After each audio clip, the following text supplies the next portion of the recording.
I stood in the doorway of my beach house, staring at furniture I did not recognize. The worn leather couch that had belonged to my grandmother was gone. The driftwood coffee table I had spent 3 weekends refinishing no longer sat in front of the windows overlooking the ocean. Instead, sleek white furniture filled the space, sterile and impersonal, like something from a design magazine that prioritized aesthetics over comfort. My sister Vanessa leaned against the kitchen counter, sipping wine from one of my glasses. She looked completely at ease, as if she owned the place. Her blonde hair was pulled back in a perfect ponytail, her linen dress crisp despite the humidity. She smiled when she saw me, the kind of smile that never quite reached her eyes. "Finally," she said. "I was wondering when you would get here. What do you think of the changes?" I walked further into the room, my footsteps echoing on the hardwood floors. The walls had been repainted. The curtains were new. Even the rug was different. Everything that had made this house mine, everything that had carried memories of lazy Sunday mornings and quiet evenings watching the sunset, had been erased. "What happened to my furniture?" I asked, keeping my voice steady. Vanessa waved a hand dismissively. "That old stuff? I donated most of it. Some of it I just threw away. It was so dated, Brianna. This place needed a serious upgrade." My hands clenched into fists at my sides. I had bought this beach house 2 years ago, with money I had saved from working as a marine biologist. Every piece of furniture had been chosen carefully, each item holding significance. The house was my sanctuary, the place I came to when the demands of my research became overwhelming. "You had no right," I said quietly.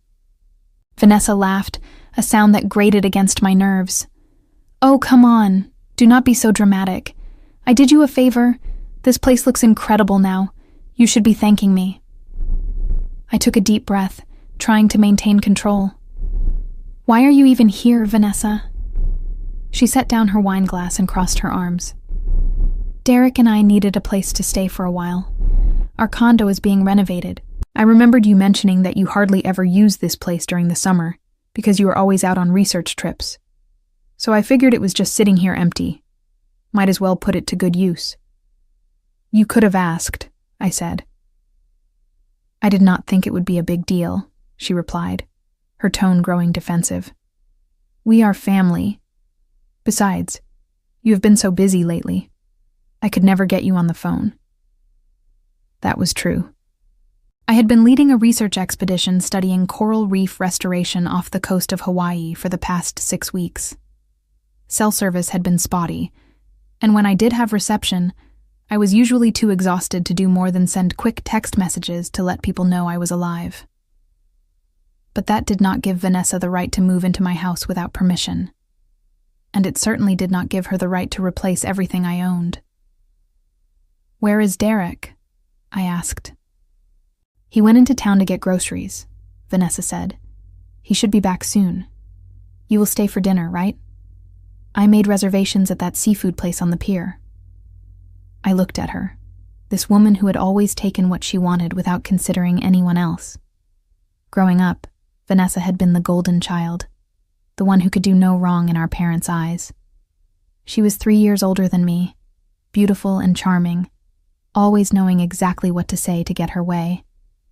I had spent my childhood in her shadow, working twice as hard for half the recognition. As adults, things had not changed much. Vanessa worked in public relations for a luxury hotel chain, a job that suited her perfectly. She was good at making things look better than they actually were. She had married Derek 4 years ago, a real estate developer who came from money and had never had to struggle for anything in his life. "I am not staying for dinner," I said. "I need to see the rest of the house." I walked past her into the bedroom. My bed frame had been replaced with something modern and angular. The quilt my grandmother had made was gone. New lamps sat on new nightstands. In the bathroom, my toiletries had been moved to a cabinet under the sink, replaced by Vanessa's expensive skincare products lined up on the counter. The guest room had been converted into a home office. Derek's laptop sat on a glass desk. Papers were scattered across the surface. I recognized blueprints for one of his development projects. When I returned to the living room, Vanessa was scrolling through her phone. She looked up when I entered. "Well?" she asked. "Is not it amazing? I hired this interior designer who specializes in coastal modern aesthetics.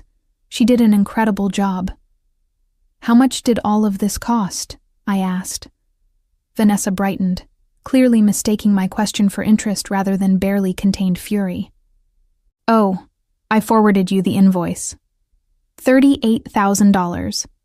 A steal, really, considering how much work needed to be done. You can just transfer the money whenever. I put it on my credit card for the points." My vision blurred for a moment. $38,000. She had spent $38,000 redecorating my house without asking, and she expected me to pay for it. "You are insane," I said. Vanessa's expression hardened. "Excuse me?" "You broke into my house, threw away my belongings, spent a fortune redecorating, and now you expect me to pay you back. That is insane." "I did not break in," Vanessa said coldly. "I used the spare key from the lockbox. And I am not asking you to pay me back. I am asking you to pay for improvements to your own property. Improvements that have significantly increased its value, by the way." "Improvements I never asked for," I shot back. "God, you are being so ungrateful," Vanessa said, her voice rising. "I spent weeks planning this. I took time off work. I dealt with contractors and designers. All so you could have a beautiful space to come home to. And this is the thanks I get?" I stared at my sister, recognizing the pattern. This was what Vanessa did. She created chaos and then played the victim when people got upset. She had done it our entire lives, and I was done letting her get away with it. "Get out," I said. Vanessa laughed, but there was no humor in it. "This is ridiculous. Derek and I are staying here for at least another month. Our renovation is not finished." "I do not care," I said. "This is my house. I want you out by tomorrow." "Or what?" Vanessa challenged. "You will call the police? Tell them your sister used a key you gave her access to? Good luck with that." She was right, of course. The spare key was in a lockbox attached to the deck railing. I had put it there for emergencies, never imagining Vanessa would use it to move in without asking. Technically, she had not broken in. She had just massively overstepped every boundary that existed between us. "I will change the locks," I said. "Fine," Vanessa replied, "but you still owe me $38,000. I have the invoice. I have receipts for everything. You can try to fight it, but any judge will see that I improved your property. That makes you responsible for the debt." She picked up her wine glass and took another sip, completely calm now. She knew she had me cornered, or at least she thought she did. Vanessa had always been good at reading people, at knowing exactly which buttons to push. She had turned the situation around so that I was the unreasonable one, the ungrateful little sister who could not appreciate a kind gesture. But she had miscalculated this time. She had pushed too far. I pulled out my phone and opened the app connected to the security cameras I had installed 6 months ago. I had put them in after there had been a string of break-ins in the neighborhood. One camera covered the front entrance, another the back deck, and a third the living room. I had not checked the footage in weeks, but I checked it now. There it was. Video of Vanessa letting herself in with the spare key. Video of her directing movers as they carried out my furniture. Video of her laughing with the interior designer as they planned the transformation.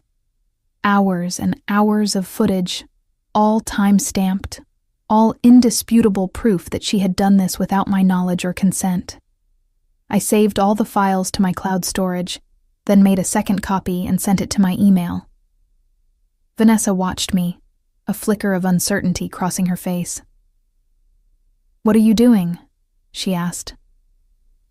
"Protecting myself," I said.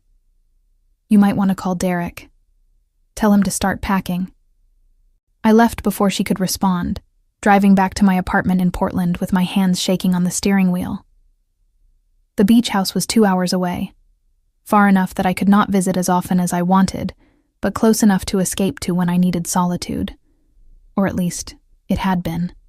Now it felt tainted, contaminated by Vanessa's presence and her complete disregard for my boundaries.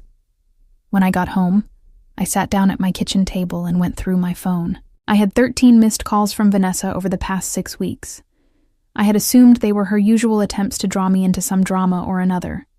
Now I realized she must have been calling to tell me about her plans for the beach house, plans I would have immediately shut down if I had answered. She had known I would say no, so she had done it anyway, and asked for forgiveness later, except she was not even asking for forgiveness. She was demanding payment and acting like I was the problem for being upset. I opened my laptop and started researching lawyers.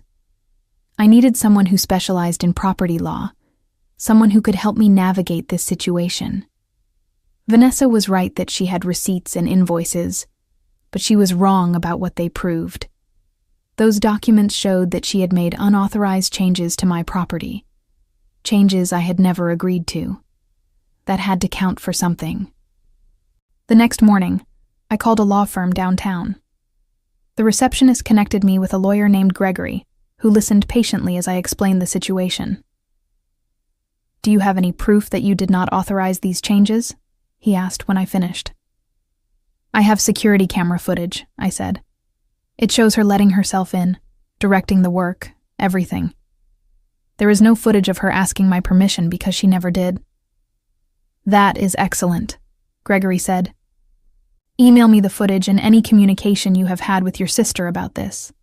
I will review everything and get back to you by the end of the week." I sent him the files, then tried to focus on work. I had reports to write from the Hawaii expedition, data to analyze, grants to apply for, but I could not concentrate. Every time I closed my eyes, I saw that white furniture, that sterile space that used to be my sanctuary. My phone buzzed with a text from Vanessa. "You are being completely unreasonable. Call me so we can talk about this like adults." I deleted the message without responding. Another text came through an hour later. "Derek and I have nowhere else to go.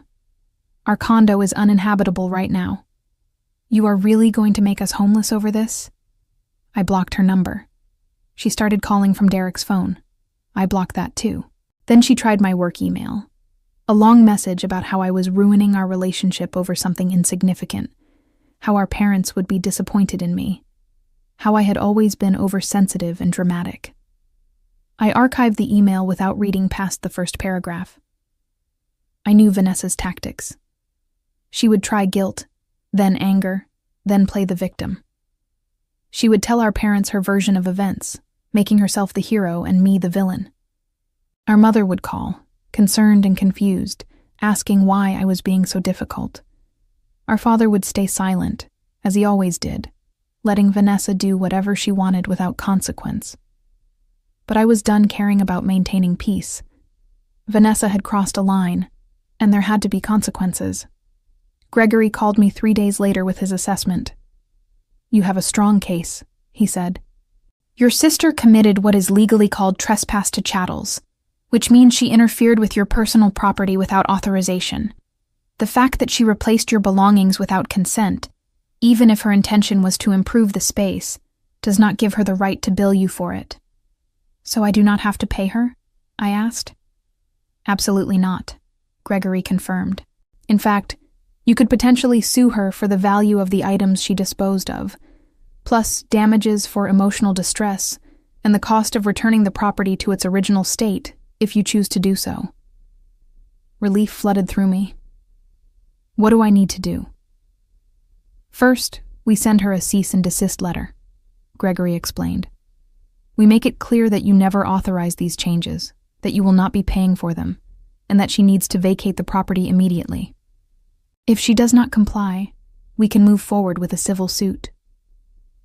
"Do it," I said. The letter was sent the next day via certified mail. I imagined Vanessa's face when she opened it, the shock and indignation she would feel at being called out legally. She was used to getting away with everything, used to people backing down rather than confronting her. She would not be expecting this. But I was not backing down. Not anymore. While I waited for Vanessa's response, I drove back to the beach house. I wanted to document everything for the legal case, to take photographs of the changes she had made. I also wanted to check the security footage again, to make sure I had not missed anything. The house was empty when I arrived. Derek's car was gone from the driveway. Inside, the furniture remained, but their personal belongings had been cleared out. A note sat on the kitchen counter in Vanessa's handwriting. "I cannot believe you are doing this. You have always been jealous of me, and now you are using this as an excuse to hurt me. Derek and I moved to a hotel. I hope you are happy. You have officially destroyed our relationship." I crumpled the note and threw it in the trash. Jealous. That was rich, coming from someone who had just tried to steal $38,000 from me.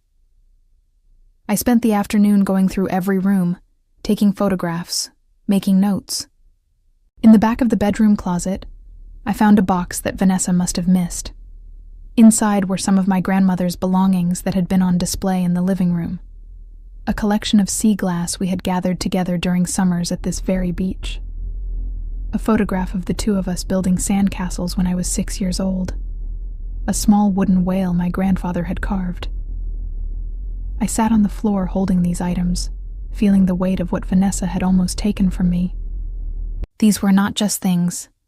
They were memories, connections to people I loved, pieces of my history, and she had planned to throw them all away because they did not fit her aesthetic vision.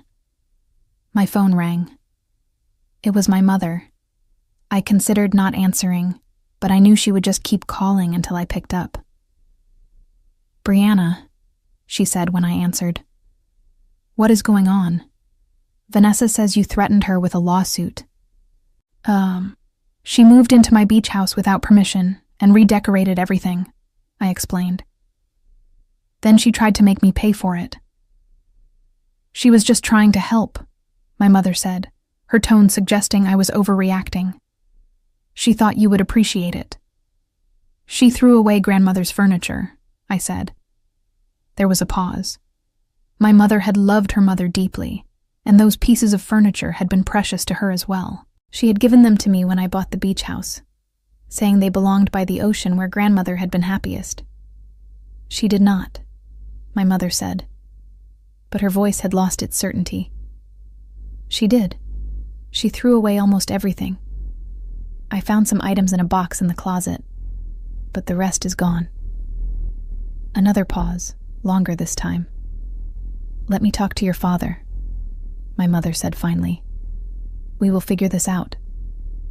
She hung up before I could respond. I knew what "figure this out" meant. My parents would try to mediate, to find some compromise that would keep everyone happy.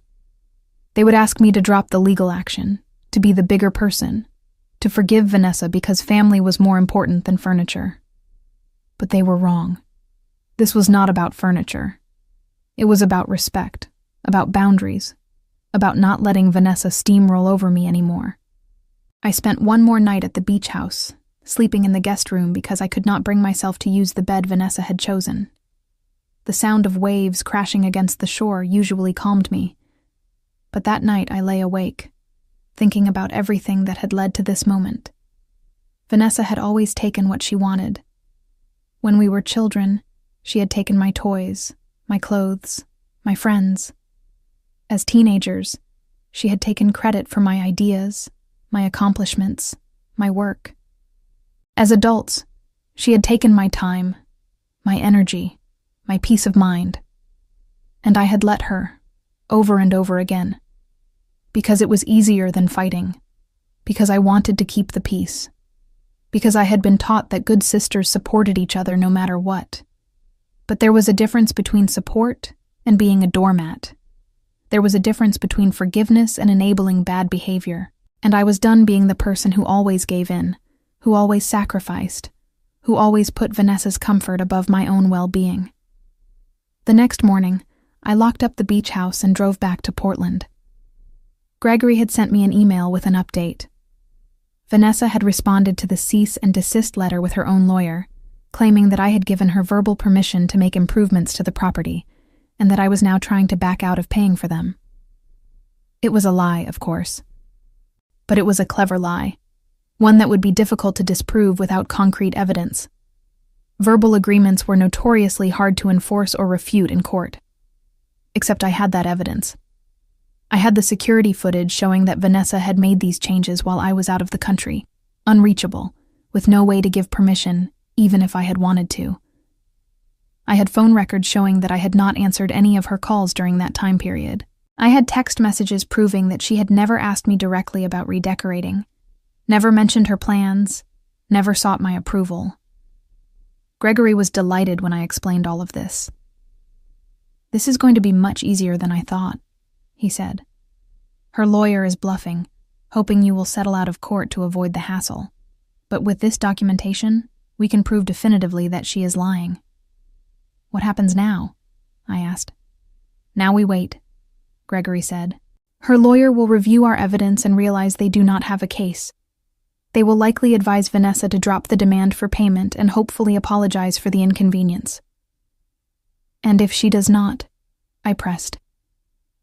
"Then we move forward with a civil suit," Gregory said calmly. "We sue for the value of the disposed items, the emotional distress, and the cost of your legal fees. We might even pursue charges of theft or fraud, depending on how far she is willing to take this." I thought about that as I hung up the phone. Did I want to take this all the way to court? Did I want to put my family through a legal battle, to create a rift that might never heal? Yes, I did. Because some things were more important than keeping up appearances or maintaining false harmony. 2 days later, my mother called again. This time, my father was on the line too, which meant they had formed a united front. That was never a good sign.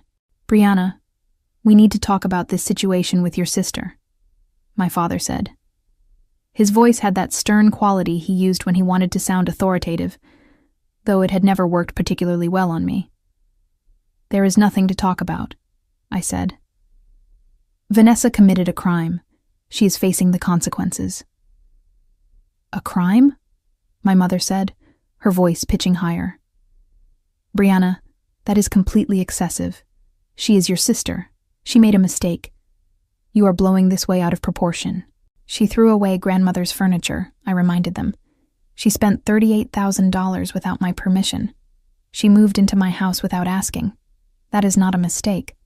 That is a pattern of behavior that has gone unchecked for too long."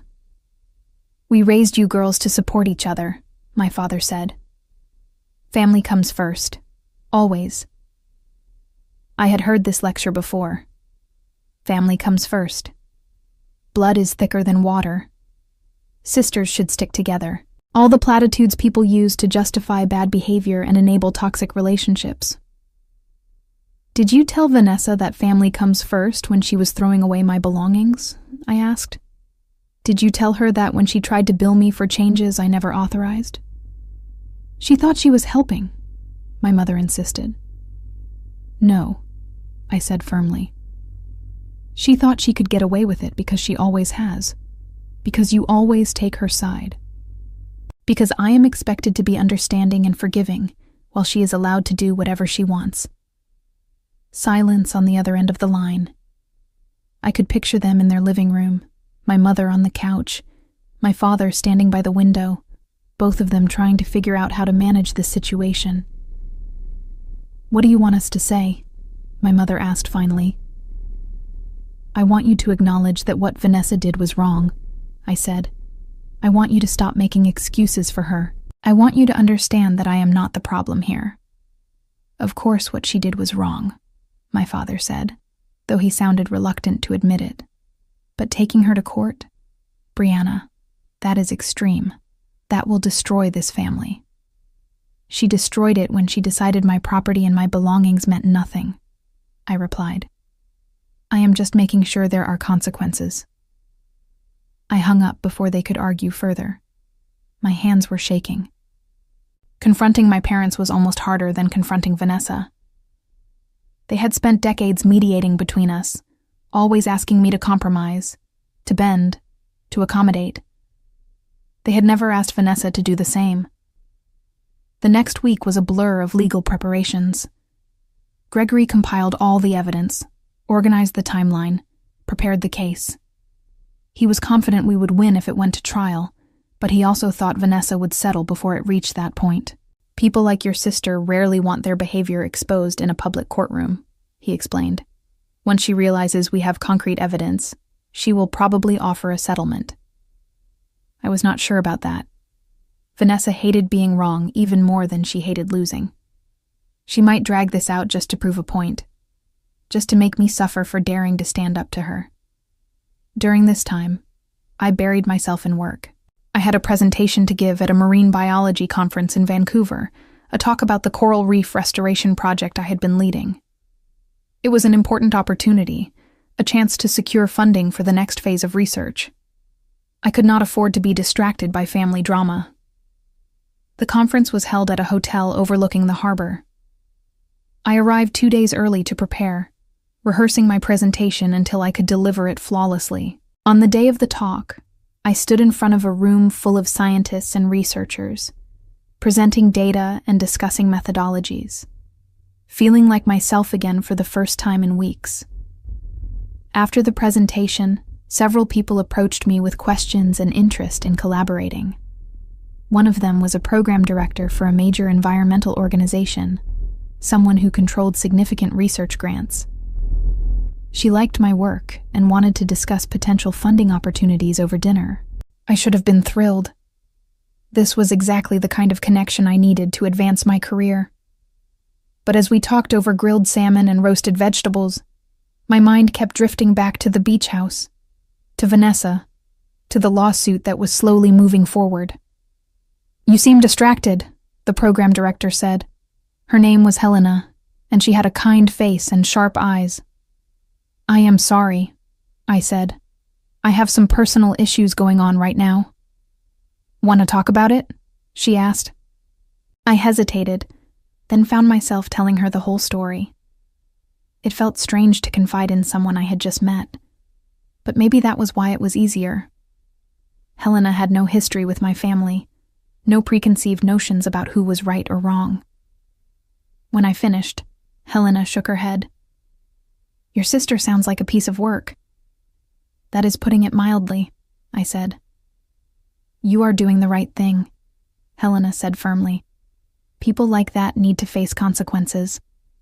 Otherwise, they just keep hurting the people around them." It was validating to hear someone say that. Someone who was not involved in the situation. Someone who could look at it objectively. My parents thought I was being vindictive. Vanessa thought I was being ungrateful. But Helena saw it clearly. This was about setting boundaries and enforcing them. We talked for another hour, and by the end of the dinner, Helena had not only promised to support my research funding application, but had also become something of an ally. She gave me her card and told me to call if I needed anything, even if it was just someone to vent to about family drama. I flew back to Portland feeling slightly more grounded. The conference had reminded me that I had a life outside of this conflict with Vanessa, goals and ambitions that mattered more than furniture or family politics. But when I landed, there was a voicemail from Gregory. "Call me as soon as you can," he said. "We have a development." I called him from the airport parking garage. "What happened?" "Vanessa filed a countersuit," Gregory said. "She is claiming that you agreed to let her stay at the beach house indefinitely, and that you promised to pay for any improvements she made. She is suing you for breach of contract and demanding not only the $38,000 for the renovations, but also an additional $20,000 in damages for emotional distress." I leaned against my car, feeling like the wind had been knocked out of me. "She is suing me for emotional distress?" "Yes," Gregory said. "Her claim is that your threats of legal action have caused her significant mental anguish and damaged her reputation." "This is insane," I said. "It is a nuisance suit," Gregory replied calmly. "She is trying to intimidate you into backing down. But do not worry. We have more than enough evidence to defeat this. It might actually work in our favor, because now she has to defend her claims under oath." That was cold comfort. Vanessa had escalated the situation beyond anything I had anticipated. She was not just refusing to admit wrongdoing. She was actively attacking me, trying to make me the villain in a story where she was clearly at fault. I drove home and immediately started going through my files again, looking for anything that might support my case or refute hers. I found old emails between us, messages where I talked about visiting the beach house myself, plans I had made for decorating or repairs, nothing that suggested I had given her permission to move in or to make changes. That night, I could not sleep. I kept thinking about the countersuit, about how much time and money this was going to cost, about how Vanessa had managed to turn a simple property dispute into a full-blown legal war. The next morning, I received an unexpected call from my grandmother's neighbor, a woman named Claire, who had lived next to my grandparents for 40 years. I had not spoken to her since my grandmother's funeral 3 years ago. "Brianna," she said, her voice warm but concerned. "I heard about what is happening with Vanessa and the beach house. I thought you should know something." "What is it?" I asked. "After your grandmother passed, Vanessa came by the house several times," Claire explained. "She took things, antiques and heirlooms. Your grandfather was still alive then, and he was not doing well mentally. He did not really understand what she was taking. I tried to mention it to your parents, but they said Vanessa was just helping to clear out the house." My stomach dropped. "What kinds of things did she take?" "Furniture, mostly. Some jewelry. A painting that had been in your grandmother's family for generations. I remember because your grandmother had promised that painting to you. She told me several times that when she died, you should have it because you were the one who really appreciated it." I closed my eyes, feeling sick. "Do you know what Vanessa did with those items?" "I saw her loading them into a truck," Claire said. "She told me she was taking them to get them appraised, that she wanted to make sure they were properly valued for estate purposes. But I drove past an antique store a few weeks later and saw the painting in the window. I went in and asked about it, and the owner said someone had sold it to him recently." "Did you tell my parents?" I asked. "I tried," Claire said. "But your mother did not want to hear it. She said I must have been mistaken, that Vanessa would never do something like that. I dropped it because I did not want to cause problems. But now, with everything happening, I thought you should know." After I hung up, I sat staring at the wall for a long time. Vanessa had not just taken my belongings. She had stolen from our grandmother's estate, selling family heirlooms for personal profit. And my parents had either not known or had chosen to look the other way. I called Gregory and told him what Claire had said. "This changes things," he said immediately. "If we can prove that your sister has a pattern of taking and disposing of family property without authorization, it strengthens your case significantly. Can your grandmother's neighbor testify?" "I think so," I said. "Let me ask her," Claire agreed without hesitation.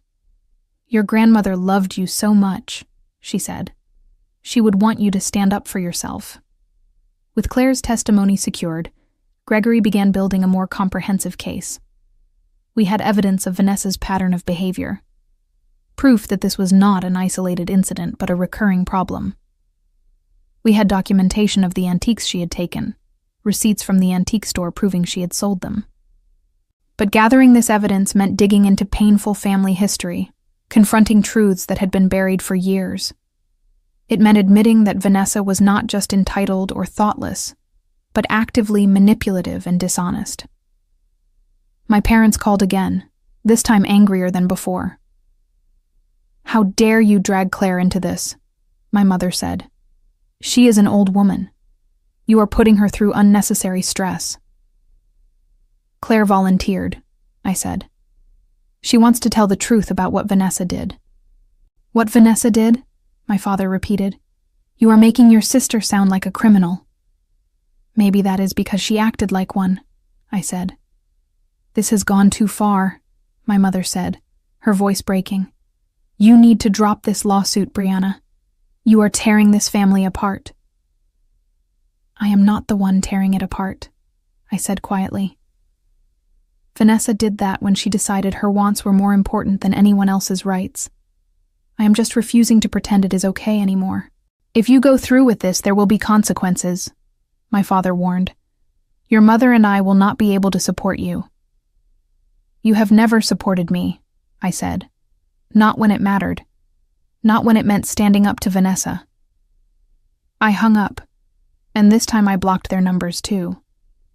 I was done being manipulated by people who prioritized comfort over truth, who valued the appearance of family unity more than actual justice.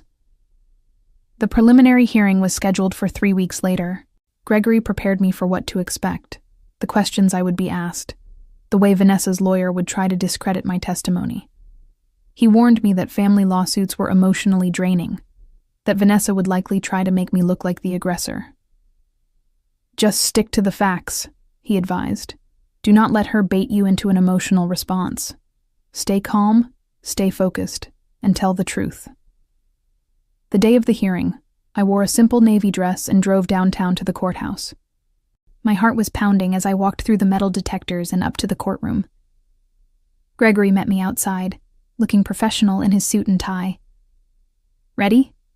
he asked. "As ready as I will ever be," I said. We entered the courtroom together. Vanessa was already there with her lawyer, a sharp-looking woman in an expensive suit. Vanessa was dressed impeccably as always, her hair styled, her makeup perfect. She looked calm and confident, every inch the wronged party. When she saw me, her expression hardened. There was no warmth, no recognition of our shared history, just cold calculation and barely concealed anger. The judge entered, and we all stood. The proceeding began with opening statements. Vanessa's lawyer painted a picture of a generous sister who had tried to help, only to be met with ingratitude and legal threats.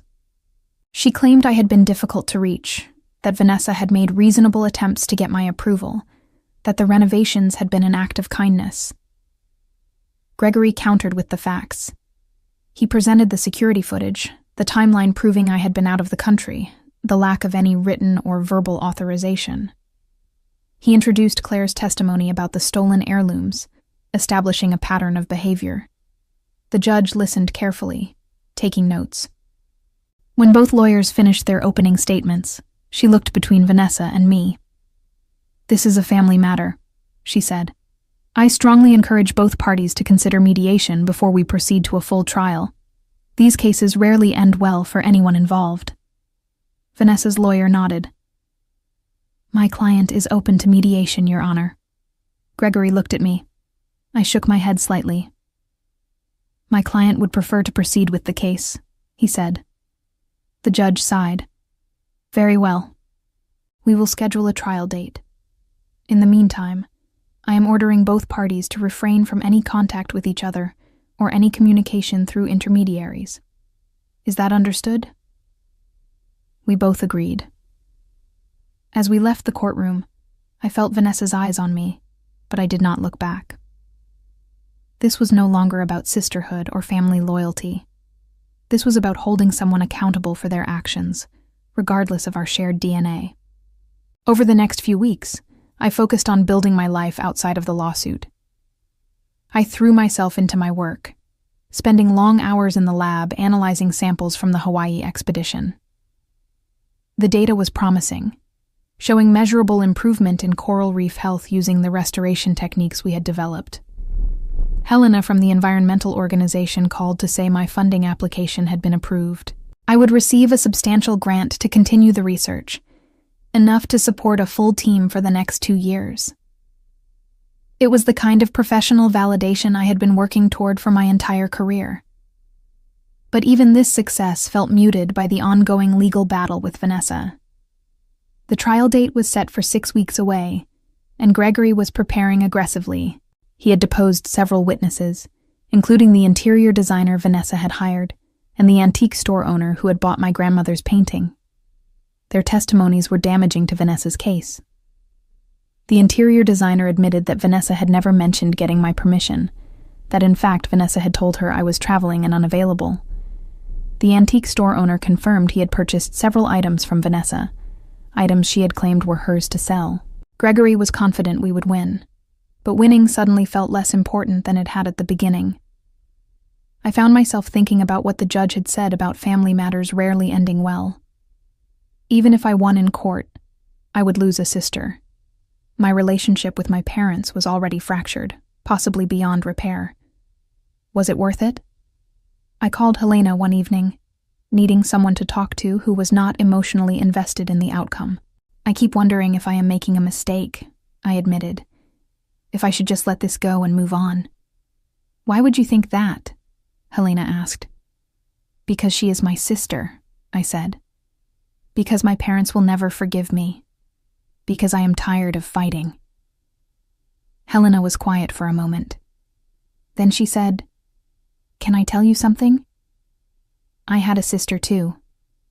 She was manipulative and selfish, always taking advantage of people who loved her. I spent years making excuses for her, covering for her, bailing her out of problems she created. I thought that was what family meant." "What happened?" I asked. "She took out credit cards in my name," Helena said, "destroyed my credit score, cost me a job opportunity because the background check showed all this debt I did not even know existed. And when I confronted her, she acted like I was overreacting, like I should just fix it and move on."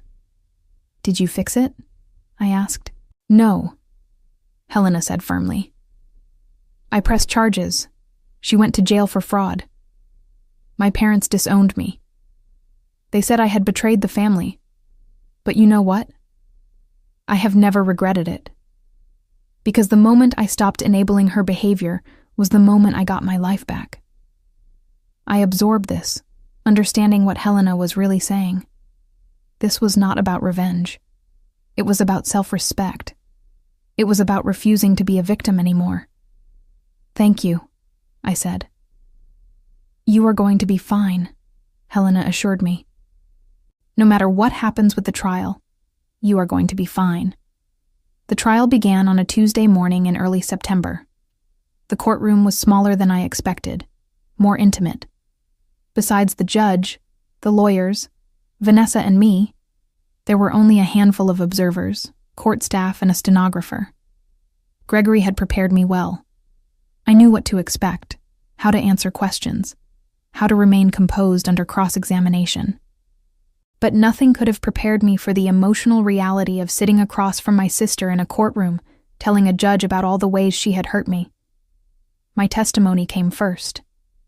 Gregory walked me through the timeline, the discovery of the changed furniture, the invoice Vanessa had sent, the security footage proving I had not authorized the changes.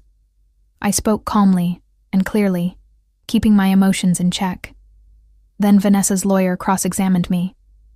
She tried to suggest I had been negligent by not checking on the property more frequently, that I had been unreachable by choice rather than circumstance, that I had benefited from Vanessa's improvements even if I did not appreciate them.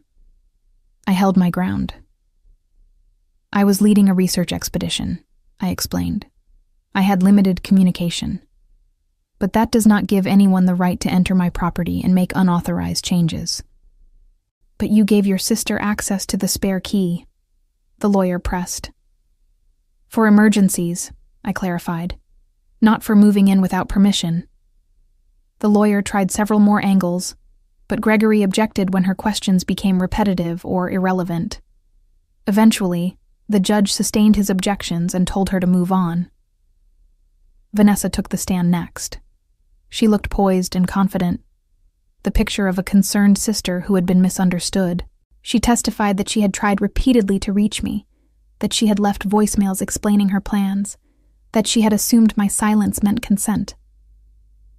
"I thought I was doing something nice," she said, her voice trembling slightly. "I wanted Brianna to come home to a beautiful space. I never imagined she would react this way." It was a good performance. She was convincing, sympathetic, the wronged party who had only tried to help. But then Gregory began his cross-examination, and everything changed. "You testified that you tried to reach your sister multiple times," he said. "Can you provide specific dates and times of these attempted communications?" Vanessa hesitated. "I do not remember exactly. It was over several weeks." "But you have phone records, correct?" Gregory pressed. "Records that would show these calls?" "I called from different phones," Vanessa said. "Sometimes my cell, sometimes Derek's, sometimes my office." "And yet none of these calls are documented in your phone records," Gregory said, holding up a file. "We have subpoenaed your phone records as well as your husband's. There are no calls to your sister during the time period in question." Vanessa's face paled. "I must have texted then." "Show me the texts," Gregory said simply. She could not, of course, because they did not exist. Gregory methodically dismantled her testimony, using the security footage, the timeline, the witness statements. He showed that Vanessa had not just been careless or presumptuous. She had been deliberately deceptive, acting without permission, and then lying about it afterward. The final blow came when Gregory introduced evidence about the stolen heirlooms. Claire testified about seeing Vanessa remove items from our grandmother's house. The antique store owner testified about purchasing the painting. Gregory presented documentation showing that the painting had been specifically bequeathed to me in my grandmother's will, a fact Vanessa had conveniently ignored. By the time Gregory finished, Vanessa looked shaken. Her lawyer tried to recover during redirect, but the damage was done. The evidence was overwhelming. The judge called a recess to review the materials. We waited in the hallway for over an hour. Vanessa sat on a bench across from us, her lawyer speaking to her in low tones. She looked at me once, and I saw something I had never seen before in her eyes. Fear. When we returned to the courtroom, the judge delivered her ruling. "Based on the evidence presented, I find that the defendant, Vanessa, entered the plaintiff's property without proper authorization and made substantial changes without consent. The claim that verbal permission was granted has been thoroughly refuted by documentary evidence and witness testimony," she continued, outlining her decision in detail. "Vanessa was ordered to pay me the current market value of all disposed items, estimated at $15,000. She was also ordered to cover my legal fees. Her countersuit was dismissed entirely." But the judge was not finished. Furthermore, the evidence regarding items taken from the estate of the plaintiff's grandmother raises serious concerns about potential theft and fraud. I am referring this matter to the district attorney's office for possible criminal investigation." Vanessa's face went white. Criminal investigation meant potential charges, a criminal record, consequences that would follow her for the rest of her life. The judge banged her gavel.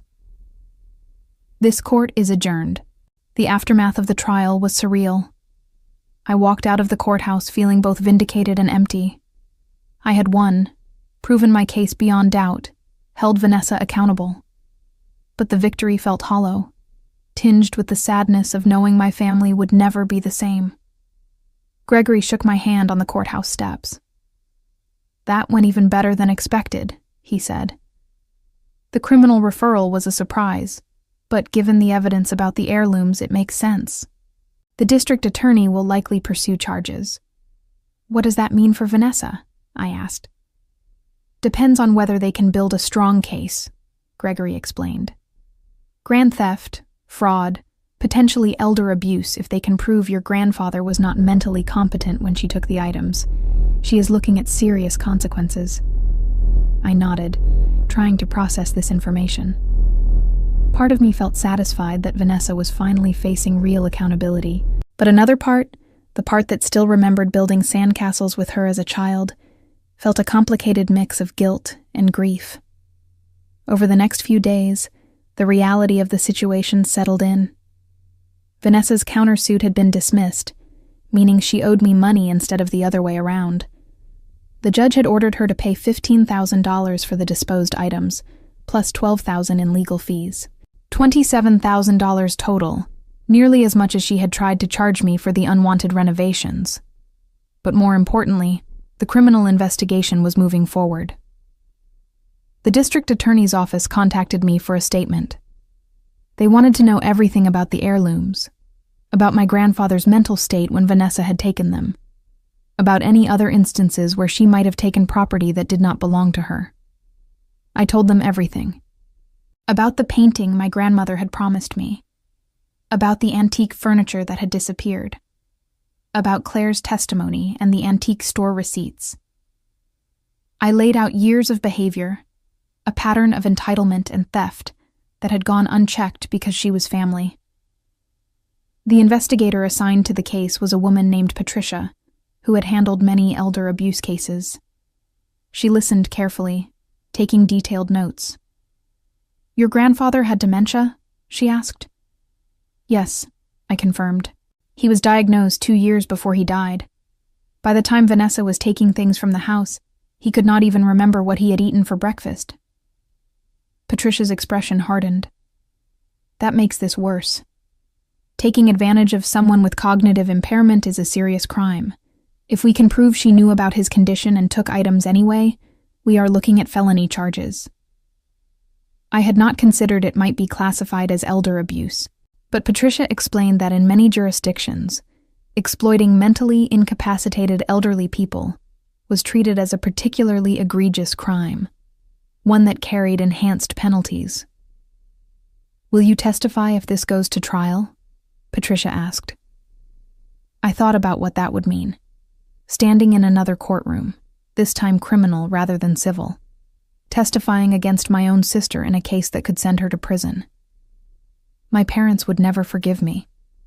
I would become the family outcast, the one who betrayed blood loyalty. "Yes," I said. "I will testify." While the criminal investigation proceeded, I had to deal with the practical aftermath of the civil trial. Vanessa had 30 days to pay the judgment. Gregory advised me that she would probably try to appeal, but given the strength of the evidence, an appeal was unlikely to succeed. I used that time to visit the beach house and assess what I wanted to do with it. The white furniture Vanessa had chosen still filled the rooms, sterile and impersonal. I could not afford to replace everything immediately, but I could start reclaiming the space as mine. I moved the modern couch to the curb with a free sign. Within hours, someone had taken it. The glass coffee table went next, then the angular bed frame. I slowly emptied the house of Vanessa's choices, creating blank space that I could fill with my own selections over time. In my grandmother's old chest, I found more items that Vanessa had missed. Photographs from family vacations. My grandmother's recipe book, filled with handwritten notes. A quilt she had been working on before she died, only half finished. I brought these treasures home and displayed them prominently. They were not worth money, but they were priceless to me.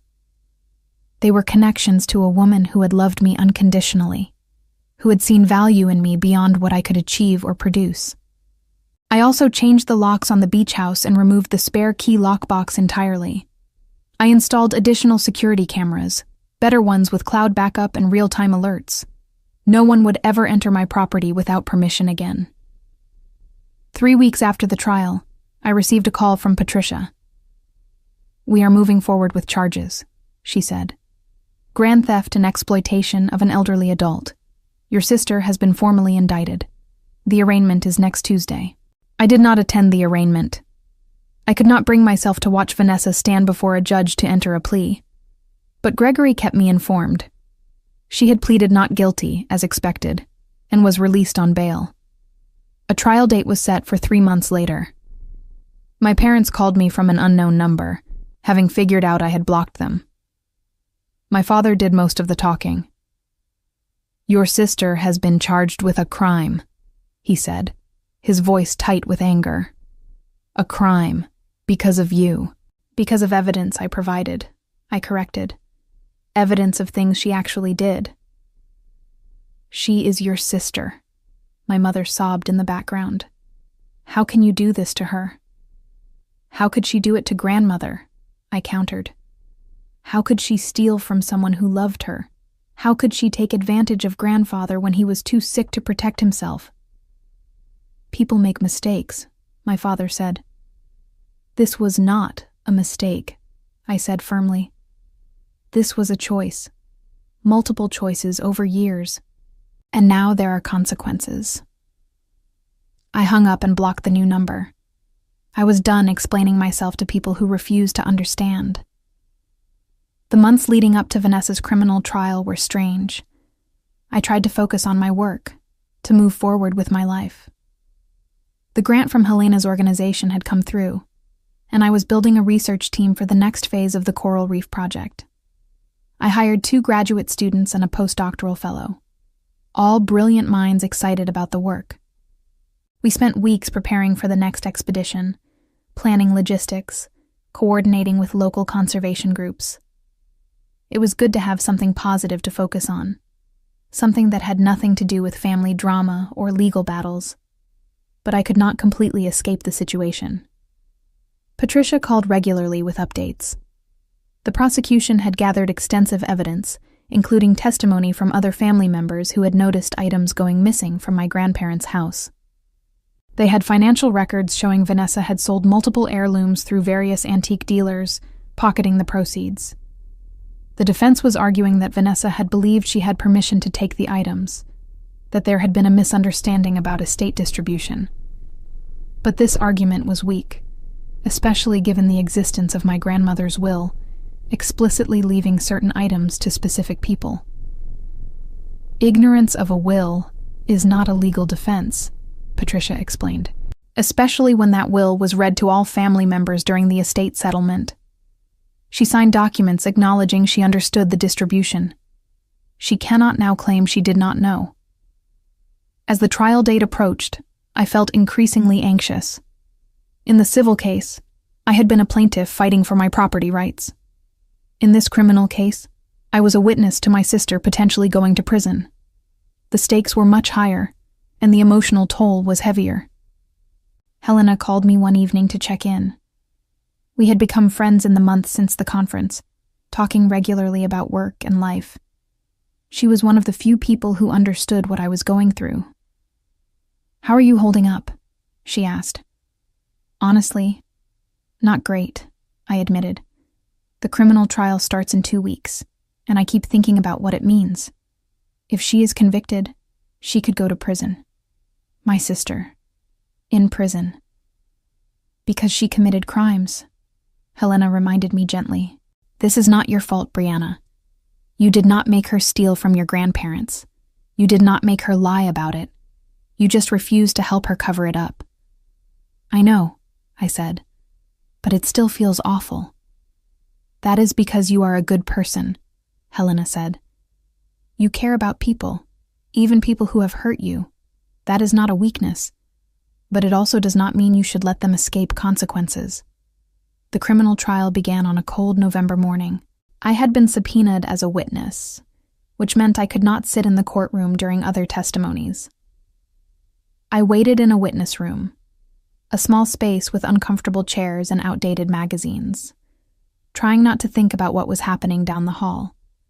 When my turn came to testify, I was nervous in a way I had not been during the civil trial. This felt more serious, more permanent. My words could help send Vanessa to prison. The prosecutor, a sharp woman named Jessica, led me through my testimony. I explained my relationship with my grandmother, the items she had promised to leave me, the discovery that Vanessa had taken and sold them. I described visiting my grandfather during his illness, seeing the house slowly emptied of valuable antiques. "Did your grandfather give your sister permission to take these items?" Jessica asked. "No," I said. "He was not mentally capable of making those decisions. He had advanced dementia. He could not remember family members' names or recognize his own house." "And was your sister aware of his condition?" Jessica pressed. "Yes," I confirmed. She visited him regularly. She knew exactly how impaired he was. During cross-examination, Vanessa's defense attorney tried to suggest I was exaggerating my grandfather's condition, that perhaps he had been lucid during the times Vanessa visited. But medical records backed up my testimony. Multiple doctors had documented his cognitive decline, noting that he required constant supervision and was unable to make informed decisions about his property. The defense attorney also tried to suggest I was motivated by greed, that I was angry Vanessa had taken items I wanted for myself. But this argument fell flat when Jessica introduced evidence of all the items Vanessa had sold, showing she had profited significantly while telling the family she was helping to clear out the house. Other witnesses testified as well. Claire described watching Vanessa load furniture into a truck. The antique dealer explained the transactions, producing receipts and photographs of items Vanessa had sold. An estate lawyer testified about the will reading, confirming that Vanessa had been present and had acknowledged understanding which items went to whom. The evidence was overwhelming, just as it had been in the civil trial. But watching it unfold in a criminal courtroom felt different. Every piece of evidence brought Vanessa closer to a conviction, closer to real punishment. I did not see Vanessa during my testimony. Witnesses were kept separate. But I imagined her sitting at the defense table, wearing another expensive outfit, probably looking composed and innocent. She had always been good at appearances. The trial lasted 5 days. The jury deliberated for 6 hours before reaching a verdict. I was at the lab when Patricia called with the news. "Guilty," she said. "On all counts." I sat down heavily, feeling a wave of conflicting emotions. Relief, sadness, vindication, grief. What happens now? "Sentencing is in 3 weeks," Patricia explained. "The judge will consider the nature of the crimes, her lack of prior criminal record, and the impact on the victims. She is looking at anywhere from probation to 5 years in prison." 5 years. I tried to imagine Vanessa in prison for 5 years. I could not picture it. She had always been so concerned with appearances, so careful about her image. Prison would destroy everything she had built. But she had done this to herself. I had not forced her to steal. I had not made her lie. I had simply refused to be complicit in covering up her crimes. The sentencing hearing was brief. The judge heard statements from the prosecution and defense. Vanessa's lawyer argued for probation, claiming she had made mistakes, but was fundamentally a good person who deserved a second chance. The prosecutor countered that Vanessa had shown no remorse, that she had tried to blame others for her actions, that she had exploited a vulnerable elderly man for personal profit. She argued for the maximum sentence. The judge split the difference. Vanessa was sentenced to 2 years in prison, followed by 3 years of probation. She was also ordered to pay restitution for all stolen items, an amount that totaled over $60,000 when everything was calculated. Vanessa sat motionless as the sentence was read, her face pale but expressionless.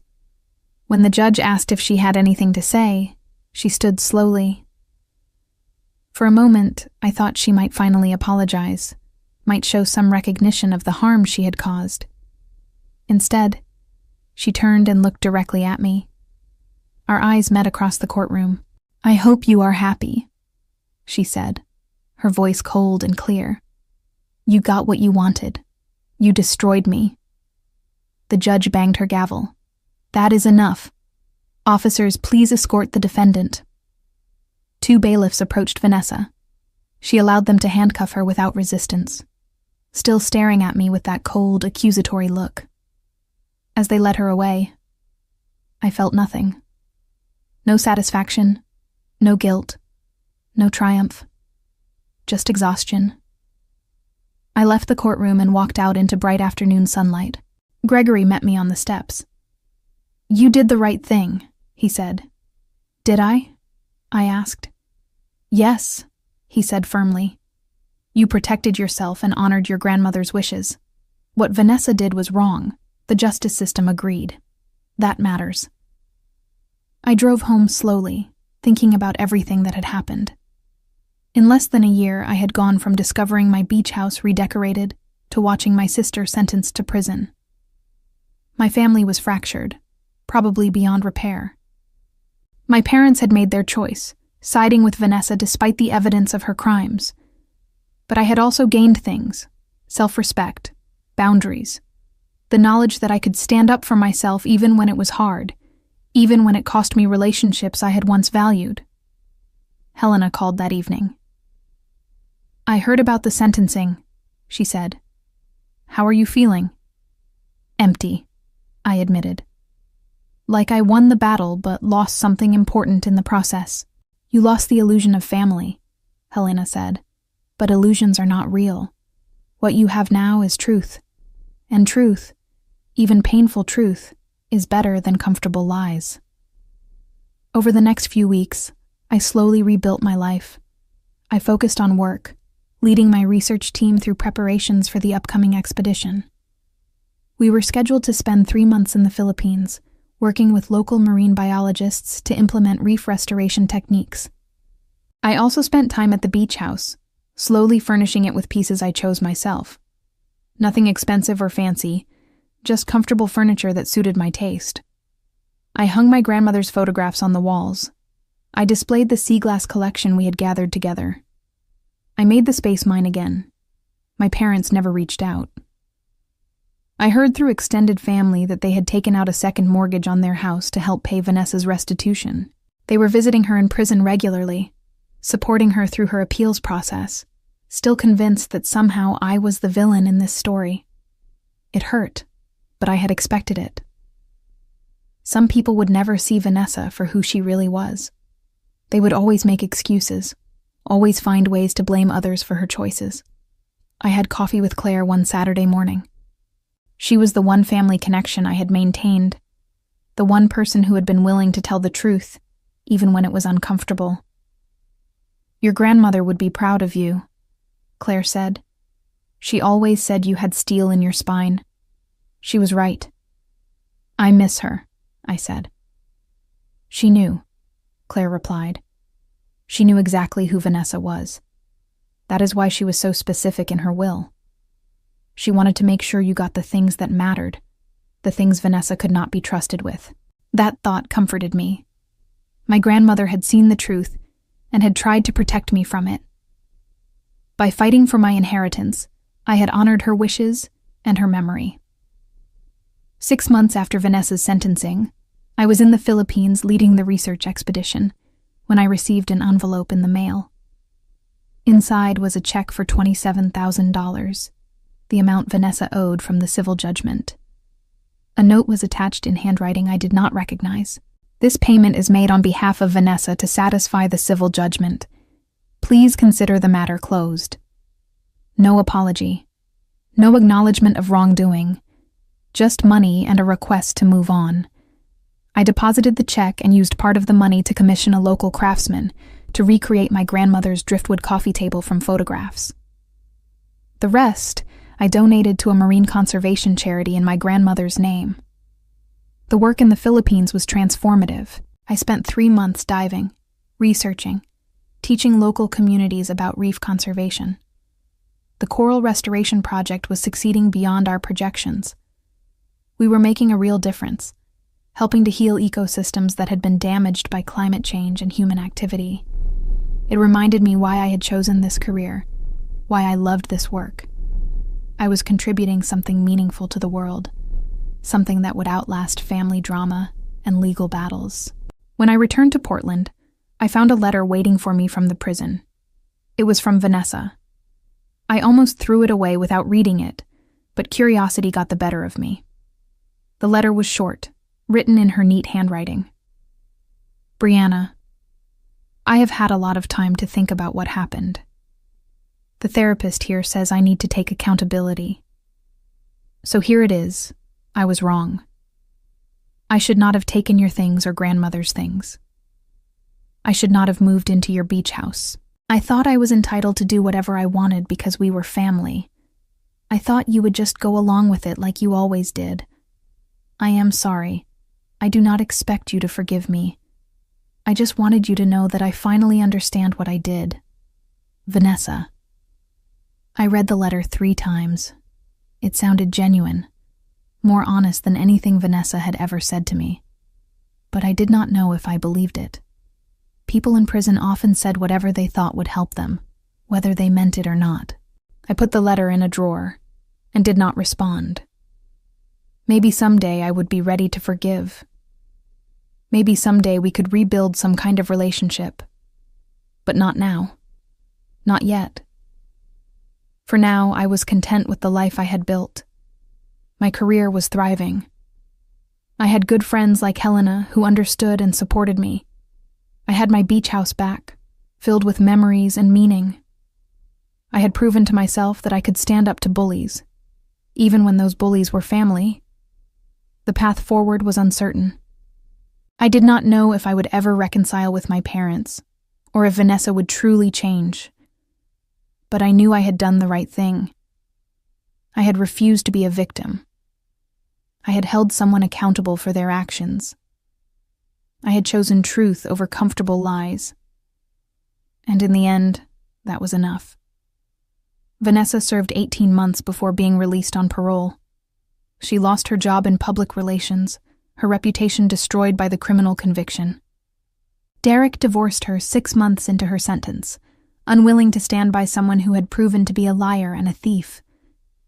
She moved into a small apartment and took a job as an administrative assistant, a far cry from the glamorous life she had once led. Her social circle evaporated as word spread about her crimes. The friends who had once envied her lifestyle now avoided her. Uncomfortable with the truth of who she really was, she would spend years rebuilding, trying to prove she had changed, carrying the weight of her choices like chains she could never fully remove. My parents eventually had to sell their house to cover their debts, moving into a smaller place and living with the consequences of enabling Vanessa for so long. I stood on the deck of my beach house one evening, watching the sun set over the ocean, and thought about how far I had come. I had learned that love without boundaries was not really love, that family loyalty should not mean accepting abuse, that standing up for myself was not selfish but necessary. The journey had been painful, but it had also been freeing. I was no longer the person who stayed silent, who accommodated, who sacrificed my own well-being for the illusion of peace. I was stronger now, clearer about my worth and my limits. And as I watched the waves roll in, steady and eternal, I knew I had finally learned to choose myself. Revenge, I had discovered, was not about destroying someone else, but about refusing to let them destroy you.